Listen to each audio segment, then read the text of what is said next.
tako javno, imam neka saznanja, to će biti veliko iznenađenje. Kad kažemo ko posle Vučića, evo ja bi, ne kažem, pa evo ja. Pošten sam čovek, 40 godina sam u novinarstvu.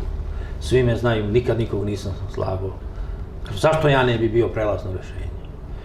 Ja za 6 meseci neću biti, otiću u istoriju, otiću u prošlost, ali ću ostaviti onima koji su sposobni, koji su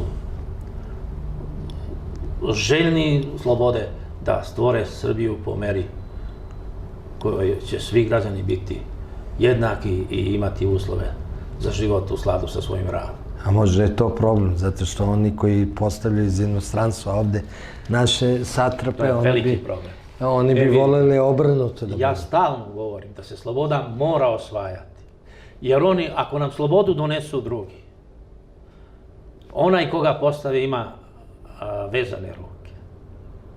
Što se kaže, najamnik je ograničen najamninom. Oni koji vam donesu slobodu, oni stave i ograničenja. Poklonjena sloboda je mnogo skupa sloboda. Da ne bude, moj druže iz roda, ubina sloboda. Ali mi smo sad potpuno porobljen narod. Vidite, molim vas, ako je samo Srđan Škoro taj koji organizuje javni protest vlasti, to je strašno.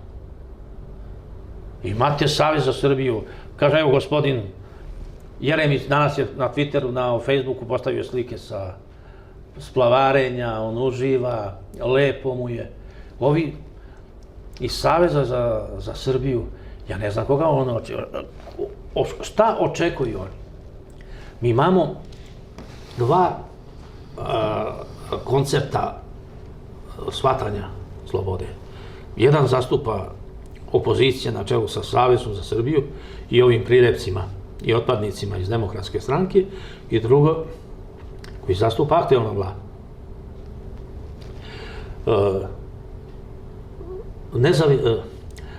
Televizija N1, televizija NS i mediji koji ih prate, oni imaju istu platformu delovanja. Ako niste s njima, ne postojite.